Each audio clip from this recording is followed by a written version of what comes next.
Seria Regăsirea puterii interioare, rușinea și vinovăția, umbrele identității rănite.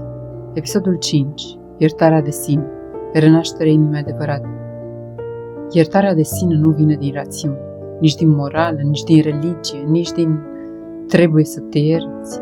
Iertarea de sine vine dintr-un singur loc, din înțelegerea profundă a contextului în care ai trăit.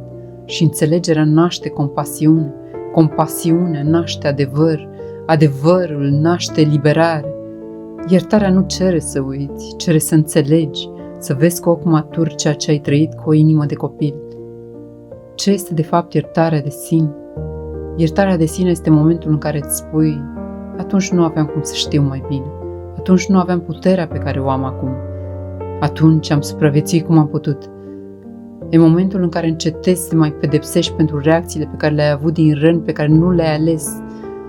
Iertarea de sine nu e indulgență, ci maturitate. Nu e slăbiciune, ci forță. Nu e uitare, ci vindecare. Cum arată iertarea de sine în suflet?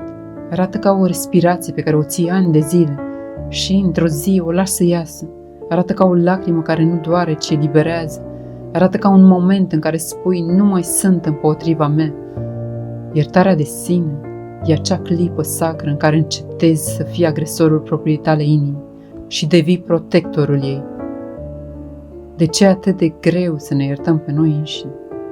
Pentru că ai fost învățat să crezi că ești responsabil pentru tot ce s-a întâmplat, pentru că ai purtat rușinea altora ca pe a ta, pentru că ai preluat vinovăția unor adulți incapabili să-și gestioneze propriile răni, pentru că ai crezut că a fi rănit înseamnă că ai greșit.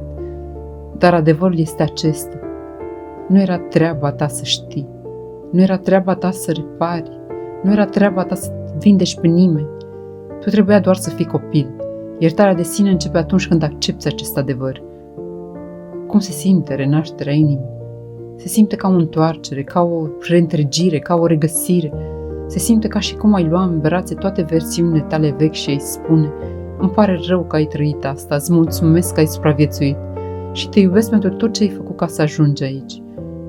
Este momentul în care nu mai ești frica ta, nici durerea ta, nici rușinea ta, nici vinovăția ta.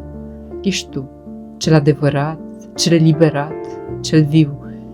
Iertarea de sine este ușa prin care intră lumina, nu lumina altora, lumina ta.